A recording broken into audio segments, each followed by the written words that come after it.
नवमा भगवती शरण दर्शक बंधु 12 अधिपति चंद्र महाग्रह को नमन कर जानिबा आज राशिफल विषय रे सर्वप्रथम जानिबा आज राशि नक्षत्र तथा पंचांग विषय रे।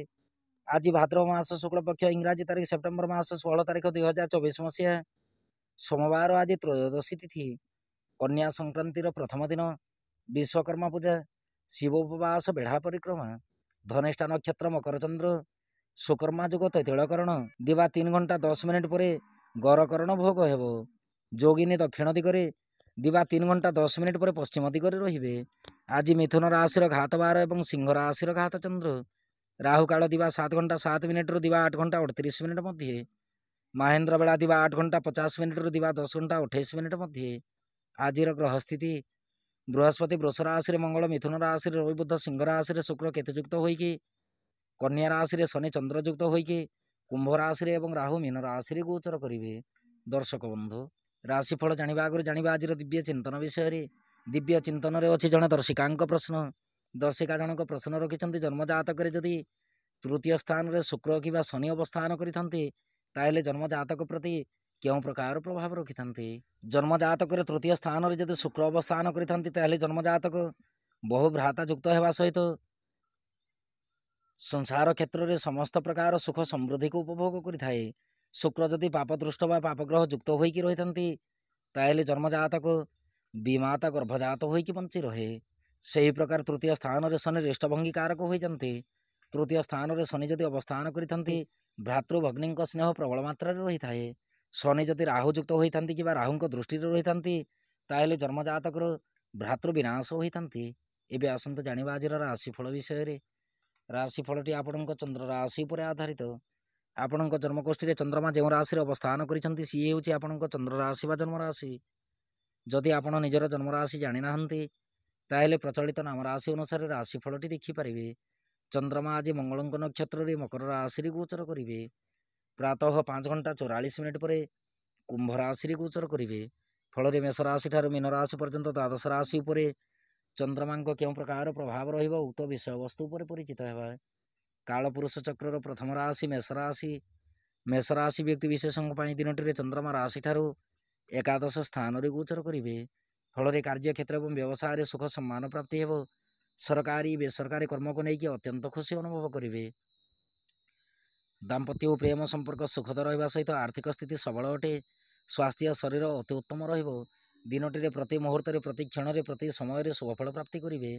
यात्रापाई दिनटी अमृत तुल्य विद्यार्थी और महिला माने कार्य क्षेत्र में उन्नतिर मार्गदर्शन करेंगे। आपण शुभ रंग आज फिका गोलापी रंग शुभ अंक 4। आपण आज दुम दुर्गाय नमः यह मंत्र को पठन करंतु दिनटी अत्यंत सुखद रहिबो। वृष राशि व्यक्ति विशेष दिनटी चंद्रमा राशि ठार दशम स्थान में गोचर करेंगे। फल कार्य क्षेत्र और व्यवसाय सूचना अनुसूचना भितर समय अतिवाहित हो सरकारी बेसरकारी कर्म को लेकिन दूर यात्रार सूचना अच्छी। दाम्पत्य और प्रेम संपर्क सदृढ़ रखु आर्थिक स्थिति मध्यम उत्तम कर्ममय जीवन शांतिपूर्ण भाव अतिवाहित हो स्वास्थ्य शरीर अति उत्तम अटे। यात्रापाई दिनटी अमृत तुल्य विद्यार्थी और महिला माने कार्य क्षेत्र में नूतन कर्म मति धावन करेंगे। आपण शुभ रंग आज धवलवर्ण रंग शुभ अंक 1। आपण आज दुर्गानवाक्षरी मंत्र पठन करंतु दिनटी अत्यंत सुखद रहिबो। मिथुन राशि व्यक्ति विशेष दिनटी चंद्रमा राशि ठार नवम स्थान में गोचर करेंगे। फल कार्य क्षेत्र और व्यवसाय आकस्मिक धन क्षयर सूचना अच्छी। मिलित व्यवसाय को लेकिन बुद्धि विचार की कर्म संपादन करंतु सरकारी बेसरकारी कर्म को लेकिन मनस्ताप वृद्धि हो दिनटी धर्म कर्म रीतिनीति प्रति अनाग्रह जात हो। दाम्पत्य और प्रेम संपर्क आद्य शुभदायक नुहे आर्थिक स्थिति प्रति अनुध्यान रखु स्वास्थ्य शरीर प्रति जत्नशील रहा नितांत आवश्यक। दिनटी बक्ष पीड़ार सूचना अच्छी। यात्रापाई दिनटी मध्यम फलदायक विद्यार्थी और महिला माने कार्य क्षेत्र में बंधु गहन समय अतिवाहित करेंगे। आपण शुभ रंग आज सबुज वर्ण रंग शुभ अंक 6। आपण आज सिद्धकुंजिका मंत्र पठन करंतु दिनटी अत्यंत सुखद रहिबो।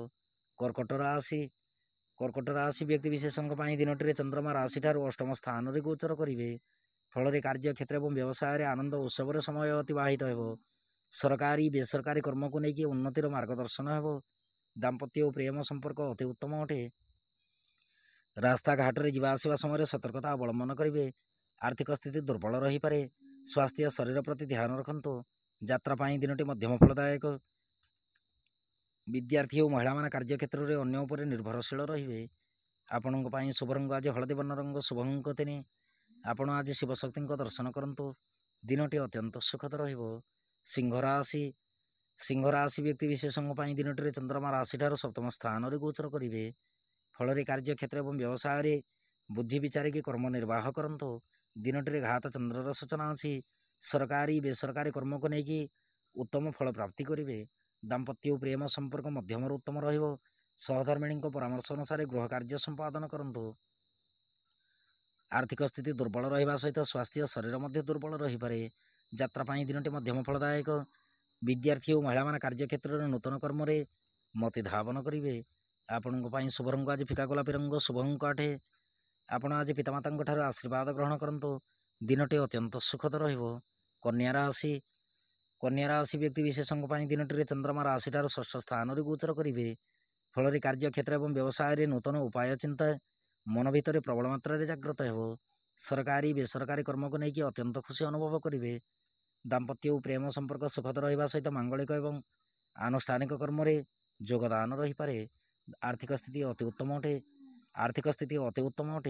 ସ୍ୱାସ୍ଥ୍ୟ ଶରୀର ମଧ୍ୟମରୁ ଉତ୍ତମ ରହିବ। ଦିନଟିରେ ଖାଦ୍ୟପେୟ ଏବଂ ଦିନଚର୍ଯ୍ୟା ପ୍ରତି ଧ୍ୟାନ ରଖିବେ। ଦିନଟିରେ ଗୁପ୍ତ ଶତ୍ରୁ ମଧ୍ୟ ଜାତ ହୋଇପାରନ୍ତି। ଯାତ୍ରା ପାଇଁ ଦିନଟି ମଧ୍ୟମ ଫଳଦାୟକ। ବିଦ୍ୟାର୍ଥୀ ଓ ମହିଳାମାନେ କାର୍ଯ୍ୟକ୍ଷେତ୍ରରେ କୃତିତ୍ୱ ଅର୍ଜନ କରିବେ। ଆପଣଙ୍କ ପାଇଁ ଶୁଭ ରଙ୍ଗ ଆଜି ଶ୍ୟାମଳ ବର୍ଣ୍ଣ ରଙ୍ଗ, ଶୁଭ ଅଙ୍କ 2। ଆପଣ ଆଜି ଅସହାୟ ବ୍ୟକ୍ତିଙ୍କୁ ସାହାଯ୍ୟ ହୁଅନ୍ତୁ। ଦିନଟି ଅତ୍ୟନ୍ତ ସୁଖଦ ରହିବ। ତୁଳା ରାଶି। ତୁଳା ରାଶି ବ୍ୟକ୍ତି ବିଶେଷଙ୍କ ପାଇଁ ଦିନଟିରେ ଚନ୍ଦ୍ରମା ରାଶିଠାରୁ ପଞ୍ଚମ ସ୍ଥାନରେ ଗୋଚର କରିବେ। ଫଳରେ କାର୍ଯ୍ୟକ୍ଷେତ୍ର ଏବଂ ବ୍ୟବସାୟରେ ଅସନ୍ତୋଷ ଭାବ ପ୍ରକାଶ ପାଇବ। ସରକାରୀ ବେସରକାରୀ କର୍ମକୁ ନେଇକି ପ୍ରତାରଣା ଭାବ ଜାଗ୍ରତ ହେବ। ଦାମ୍ପତ୍ୟ ଓ ପ୍ରେମ ସମ୍ପର୍କ ଆଦୌ ଶୁଭଦାୟକ ନୁହେଁ। ଆର୍ଥିକ ସ୍ଥିତି ଦୁର୍ବଳ ରହିବା ସହିତ ଦିନଟିରେ ସନ୍ତାନ ପୀଡ଼ାର ସୂଚନା ଅଛି। ସ୍ୱାସ୍ଥ୍ୟ ଶରୀର ପ୍ରତି ଧ୍ୟାନ ରଖନ୍ତୁ। ଯାତ୍ରା ପାଇଁ ଦିନଟି ମଧ୍ୟମ ଫଳଦାୟକ। ବିଦ୍ୟାର୍ଥୀ ଓ ମହିଳାମାନେ କାର୍ଯ୍ୟକ୍ଷେତ୍ରରେ ଅମନୋଯୋଗୀ ରହିବେ। ଆପଣଙ୍କ ପାଇଁ ଶୁଭ ରଙ୍ଗ ଆଜି ଧୂସର ବର୍ଣ୍ଣ ରଙ୍ଗ, ଶୁଭ ଅଙ୍କ 7। ଆପଣ ଆଜି ବିଷ୍ଣୁ ଚରଣାମୃତ ସେବନ କରନ୍ତୁ। ଦିନଟି ଅତ୍ୟନ୍ତ ସୁଖଦ ରହିବ। ବିଛା ରାଶି। ବିଛା ରାଶି ବ୍ୟକ୍ତି ବିଶେଷଙ୍କ ପାଇଁ ଦିନଟିରେ ଚନ୍ଦ୍ରମା ରାଶିଠାରୁ ଚତୁର୍ଥ ସ୍ଥାନରେ ଗୋଚର କରିବେ। ଫଳରେ କାର୍ଯ୍ୟକ୍ଷେତ୍ର ଏବଂ ବ୍ୟବସାୟରେ ସଫଳତାର ଚାବିକାଠି ପ୍ରାପ୍ତି ହେବ। ମିଳିତ ବ୍ୟବସାୟକୁ ନେଇକି ଉନ୍ନତିର ମାର୍ଗଦର୍ଶନ କରିବେ। ସରକାରୀ ବେସରକାରୀ କର୍ମକୁ ନେଇକି ଅନୁତପ୍ତ ହୋଇପାରନ୍ତି। ଦାମ୍ପତ୍ୟ ଓ ପ୍ରେମ ସମ୍ପର୍କ ଅତି ଉତ୍ତମ ଅଟେ। ଆର୍ଥିକ ସ୍ଥିତି ସବଳ ରହିବା ସହିତ ସ୍ୱାସ୍ଥ୍ୟ ଶରୀର ଅତି ଉତ୍ତମ ରହିବ। ଯାତ୍ରା ପାଇଁ ଦିନଟି ଆପଣଙ୍କ ପକ୍ଷରେ ଯିବ। ବିଦ୍ୟାର୍ଥୀ ଓ ମହିଳାମାନେ କାର୍ଯ୍ୟକ୍ଷେତ୍ରରେ ନୂତନ କର୍ମରେ ମତି ଧାବନ କରିବେ। ଆପଣଙ୍କ ପାଇଁ ଶୁଭ ରଙ୍ଗ ଆଜି ନାରଙ୍ଗୀ ବର୍ଣ୍ଣ ରଙ୍ଗ, ଶୁଭ ଅଙ୍କ 8। ଆପଣ ଆଜି ରାମରକ୍ଷା ସ୍ତୋତ୍ର ପାଠ କରନ୍ତୁ। ଦିନଟି ଅତ୍ୟନ୍ତ ସୁଖଦ ରହିବ। ଧନୁରାଶି। ଧନୁରାଶି ବ୍ୟକ୍ତି ବିଶେଷଙ୍କ ପାଇଁ ଦିନଟିରେ ଚନ୍ଦ୍ରମା ରାଶିଠାରୁ ତୃତୀୟ ସ୍ଥାନରେ ଗୋଚର କରିବେ। ଫଳରେ କାର୍ଯ୍ୟକ୍ଷେତ୍ର ଏବଂ ବ୍ୟବସାୟରେ ଆଳସ୍ୟ ଭାବ ପ୍ରକାଶ ପାଇବ। ସରକାରୀ ବେସରକାରୀ କର୍ମକୁ ନେଇକି ନୂତନ କର୍ମ କରିବା ପାଇଁ ମନ ଭିତରେ ଅଶାନ୍ତିର ବାତାବରଣ ରହିପାରେ। ଦାମ୍ପତ୍ୟ ଓ ପ୍ରେମ ସମ୍ପର୍କ ବିଶେଷ ସୁଖଦାୟକ ନୁହେଁ। ନୂତନ ବନ୍ଧୁ ଲାଭର ସୂଚନା ଅଛି। ଆର୍ଥିକ ସ୍ଥିତି ଅତି ଉତ୍ତମ ରହିବ। ସ୍ୱାସ୍ଥ୍ୟ ଶରୀର ପ୍ରତି ଧ୍ୟାନ ରଖନ୍ତୁ। ଯାତ୍ରା ପାଇଁ ଦିନଟି ସୁଖଦ ଅଟେ। ଜ୍ଞାତି ପରିବାର ବନ୍ଧୁବର୍ଗଙ୍କ ଠାରୁ ସାହାଯ୍ୟ ସହାନୁଭୂତି ପ୍ରାପ୍ତି ହେବ। ବିଦ୍ୟାର୍ଥୀ ଓ ମହିଳାମାନେ କାର୍ଯ୍ୟକ୍ଷେତ୍ରରେ ଆଶାତୀତ ଫଳ ପ୍ରାପ୍ତି କରିବେ। ଆପଣଙ୍କ ପାଇଁ ଶୁଭ ରଙ୍ଗ ଆଜି ନାରଙ୍ଗୀ ବର୍ଣ୍ଣ ରଙ୍ଗ, ଶୁଭ ଅଙ୍କ 8। ଆପଣ ଆଜି ପିତାମାତାଙ୍କ ଠାରୁ ଆଶୀର୍ବାଦ ଗ୍ରହଣ କରନ୍ତୁ। ଦିନଟି ଅତ୍ୟନ୍ତ ସୁଖଦ ରହିବ। ମକର ରାଶି। ମକର ରାଶି ବ୍ୟକ୍ତି ବିଶେଷଙ୍କ ପାଇଁ ଦିନଟିରେ ଚନ୍ଦ୍ରମା ରାଶିଠାରୁ ଦ୍ୱିତୀୟ ସ୍ଥାନରେ ଗୋଚର କରିବେ। ଫଳରେ କାର୍ଯ୍ୟକ୍ଷେତ୍ର ଏବଂ ବ୍ୟବସାୟରେ ସୁଖ ସମ୍ମାନ ପ୍ରାପ୍ତି ହେବ। ସରକାରୀ ବେସରକାରୀ କର୍ମକୁ ନେଇକି ଲାଭ ସ୍ଥିତି ସବଳ ରହିବ। ଦାମ୍ପତ୍ୟ ଓ ପ୍ରେମ ସମ୍ପର୍କ ଅତି ଉତ୍ତମ ଅଟେ। ଆର୍ଥିକ ସ୍ଥିତି ସବଳ ରହିବା ସହିତ ସ୍ୱାସ୍ଥ୍ୟ ଶରୀର ମଧ୍ୟ ସବଳ ରହିବ। ଯାତ୍ରା ପାଇଁ ଦିନଟି ଆପଣଙ୍କ ପକ୍ଷରେ ଯିବ। ବିଦ୍ୟାର୍ଥୀ ଓ ମହିଳାମାନେ କାର୍ଯ୍ୟକ୍ଷେତ୍ରରେ ବନ୍ଧୁ ଗହଣରେ ସମୟ ଅତିବାହିତ କରିପାରନ୍ତି। ଆପଣଙ୍କ ପାଇଁ ଶୁଭ ରଙ୍ଗ ଆଜି ଆକାଶୀ ବର୍ଣ୍ଣ ରଙ୍ଗ, ଶୁଭ ଅଙ୍କ 3। ଆପଣ ଆଜି କ୍ଲିଂ ମନ୍ତ୍ରକୁ 54 ଥର ପଠନ କରନ୍ତୁ। ଦିନଟି ଅତ୍ୟନ୍ତ ସୁଖଦ ରହିବ। କୁମ୍ଭ ରାଶି। କୁମ୍ଭ ରାଶି ବ୍ୟକ୍ତି ବିଶେଷଙ୍କ ପାଇଁ ଦିନଟିରେ ଚନ୍ଦ୍ରମା ରାଶିରେ ଗୋଚର କରିବେ। ଫଳରେ କାର୍ଯ୍ୟକ୍ଷେତ୍ର ଏବଂ ବ୍ୟବସାୟରେ ଆଶାତୀତ ଫଳପ୍ରାପ୍ତି ହେବା ସହିତ ସରକାରୀ ବେସରକାରୀ କର୍ମକୁ ନେଇକି ଉପରିସ୍ଥ କର୍ମଚାରୀଙ୍କ ଠାରୁ ପ୍ରଶଂସା ଲାଭ କରିବେ। ଦାମ୍ପତ୍ୟ ଓ ପ୍ରେମ ସମ୍ପର୍କ ଅତି ଉତ୍ତମ ଅଟେ। ଆର୍ଥିକ ସ୍ଥିତି ସୁଖଦ ରହିବ। ସ୍ୱାସ୍ଥ୍ୟ ଶରୀର ସବଳ ରହିବା ସହିତ ଯାତ୍ରା ପାଇଁ ଦିନଟି ଆପଣଙ୍କ ପକ୍ଷରେ ଯିବ। ବିଦ୍ୟାର୍ଥୀ ଓ ମହିଳାମାନେ କାର୍ଯ୍ୟକ୍ଷେତ୍ରରେ ନୂତନ କର୍ମ କରିବା ପାଇଁ ପ୍ରବଳ ମାତ୍ରାରେ ଆଗ୍ରହ ପ୍ରକାଶ କରିବେ। ଆପଣଙ୍କ ପାଇଁ ଶୁଭ ରଙ୍ଗ ଆଜି ଆକାଶୀ ବର୍ଣ୍ଣ ରଙ୍ଗ, ଶୁଭ ଅଙ୍କ 3। ଆପଣ ଆଜି କ୍ଳିଂକୃଷ୍ଣାୟ ଗୋବିନ୍ଦାୟ ଗୋପୀଜନବଲ୍ଲଭାୟ ରାଧାକୃଷ୍ଣାୟ ନମୋ ଭଗବତେ ବାସୁଦେବାୟ ନମଃ ଏହି ମନ୍ତ୍ରକୁ ପଠନ କରନ୍ତୁ। ଦିନଟି ଅତ୍ୟନ୍ତ ସୁଖଦ ରହିବ। ମୀନ ରାଶି ବ୍ୟକ୍ତି ବିଶେଷଙ୍କ ପାଇଁ ଦିନଟିରେ ଚନ୍ଦ୍ରମା ରାଶିଠାରୁ ଦ୍ୱାଦଶ ସ୍ଥାନରେ ଗୋଚର କରିବେ। ଫଳରେ କାର୍ଯ୍ୟକ୍ଷେତ୍ର ଏବଂ ବ୍ୟବସାୟରେ ସଦାସର୍ବଦା ପ୍ରସନ୍ନଚିତ ରହିବେ। ସରକାରୀ ବେସରକାରୀ କର୍ମକୁ ନେଇକି ଲାଭ ସ୍ଥିତି ସବଳ ରହିବ। ଦାମ୍ପତ୍ୟ ଓ ପ୍ରେମ ସମ୍ପର୍କ ଅତି ଉତ୍ତମ ଅଟେ। ସହଧର୍ମିଣୀଙ୍କ ପରାମର୍ଶ ଅନୁସାରେ ଗୃହ କାର୍ଯ୍ୟ ସମ୍ପାଦନ କରନ୍ତୁ। ଜ୍ଞାତି ପରିବାର ବନ୍ଧୁବର୍ଗଙ୍କ ସହିତ ସୁସମ୍ପର୍କ ସ୍ଥାପନ କରନ୍ତୁ। ଆର୍ଥିକ ସ୍ଥିତି ସବଳ ରହିବା ସହିତ ସ୍ୱାସ୍ଥ୍ୟ ଶରୀର ଅତି ଉତ୍ତମ ଅଟେ। ଯାତ୍ରା ପାଇଁ ଦିନଟି ଆପଣଙ୍କ ପକ୍ଷରେ ଯିବ। ବିଦ୍ୟାର୍ଥୀ ଓ ମହିଳାମାନେ କାର୍ଯ୍ୟକ୍ଷେତ୍ରରେ କୃତିତ୍ୱ ଅର୍ଜନ କରିବେ। ଆପଣଙ୍କ ପାଇଁ ଶୁଭ ରଙ୍ଗ ଆଜି ହଳଦୀ ବର୍ଣ୍ଣ ରଙ୍ଗ ଶୁଭଙ୍କର। ଆପଣ ଆଜି ତ୍ରିଶାଖା ବେଲପତ୍ର ଶିବଲିଙ୍ଗରେ ଅର୍ପଣ କରନ୍ତୁ। ଦିନଟି ଅତ୍ୟନ୍ତ ସୁଖଦ ରହିବ। ଦର୍ଶକ ବନ୍ଧୁ, ଇଏ ଥିଲା ମେଷ ରାଶି ଠାରୁ ମୀନ ରାଶି ପର୍ଯ୍ୟନ୍ତ ଦ୍ୱାଦଶ ରାଶିର ରାଶିଫଳ ଏବଂ ଆଜିର ଦିବ୍ୟ ଚିନ୍ତନ। ଏବେ ଅନୁମତି ଦିଅନ୍ତୁ। ନବମା ଭଗବତୀ ଶରଣ।